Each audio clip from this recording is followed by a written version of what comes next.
مریم مجھے سلوشن مل گیا، یہ دیکھ انسٹاگرام پر ایک باجی ہے، بہت نیک لگ رہی ہیں، حجاب میں ہے، وہ کہہ رہی ہے بس 501 روپے گوگل پے کر دو، وہ علم سے بتا دیں گی کہ میری شادی اس لڑکے سے ہوگی یا نہیں، میں ابھی ٹرانسفر کر رہی ہوں۔ رک، تو پاگل ہو گئی ہے کیا؟ 500 روپے تو نہیں سمجھے گی، وہ کوئی فراڈ نہیں ہے، ان کی پروفائل دیکھ، مسجد کی فوٹو ہے، قرآن کی آیتیں لکھی ہیں، وہ جھوٹ تھوڑی بولیں گے۔ سارا، جو انسان اللہ کے دین کو اپنی دکان چلانے کے لیے استعمال کرے اس سے بڑا جھوٹا کوئی نہیں ہوتا، تو جسے مدد سمجھ رہی ہے وہ تیرے ایمان کا سودا ہے۔ چپ چاپ بیٹھ اور میری بات سن، ورنہ تو اپنا پیسہ اور اپنی آخرت دونوں لٹا دے گی۔ غور سے سنو میری بہنوں اور وہ سب لوگ جو Instagram per in on line باباؤں اور اسٹرالوجرز کو اپنا مسیحا سمجھ رہے ہیں۔ آج کل سوشل میڈیا پر ایک بہت بڑا جال بچھایا گیا ہے، پروفائل پر مسجد کی فوٹو، بایو میں اللہ اکبر اور ڈی پی میں حجاب یا نقاب۔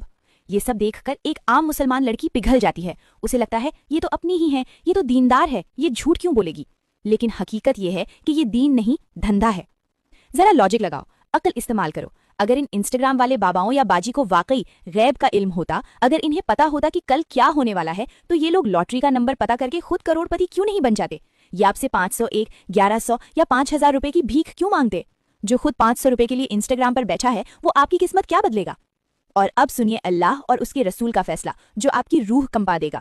ہمارے پیارے نبی حضرت محمد صلی اللہ علیہ وسلم نے صاف فرمایا، جو شخص کسی نجومی یا ہاتھ دیکھنے والے کے پاس گیا اور اس سے محض یعنی صرف پوچھا تو اس شخص کی 40 دن کی نماز قبول نہیں ہوگی۔ صحیح مسلم۔ سوچئے، آپ اپنی پریشانی کے حل کے لیے گئے اور بدلے میں اپنی نمازیں گوا آئے، 40 دن تک آپ سجدہ کریں گی لیکن اللہ اسے قبول نہیں کرے گا۔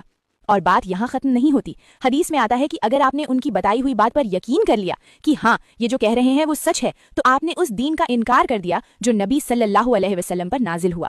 کیوں؟ کیونکہ قرآن کی سورہ النمل میں اللہ اعلان کرتا ہے، کہہ دیجئے آسمانوں اور زمین میں اللہ کے سوا کوئی غیب یعنی چھپی ہوئی بات نہیں جانتا۔ تو کیا یہ انسٹاگرام والے 500 روپے لے کر وہ دعویٰ کر رہے ہیں جو صرف اللہ کی شان ہے؟ یہ شرک ہے، اس جال میں مت پھنسو، یہ تمہاری مجبوری کا فائدہ اٹھا رہے ہیں۔ 40 دن کی نماز اور شرک؟ مریم، میں تو بس اپنی پریشانی سے تنگ آ گئی تھی، مجھے نہیں پتا تھا کہ یہ اتنا بڑا گناہ ہے، میں توبہ کیسے کروں؟ اللہ معاف کرنے والا ہے۔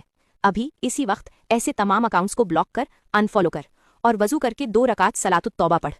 یاد رکھ، تقدیر ہاتھ کی لکیروں یا انسٹاگرام کے ڈی ایم میں نہیں بدلتی، تقدیر صرف دعا سے بدلتی ہے۔ مانگنے والا بننا ہے تو رب سے مانگ، ان ٹھگوں سے نہیں۔ اگر آپ کو بھی لگتا ہے کہ یہ جانکاری ہر مسلم بہن تک پہنچنی چاہیے تو اس ویڈیو کو ابھی شیئر کریں، پتہ نہیں آپ کا ایک شیئر کسی کا ایمان بچا لے۔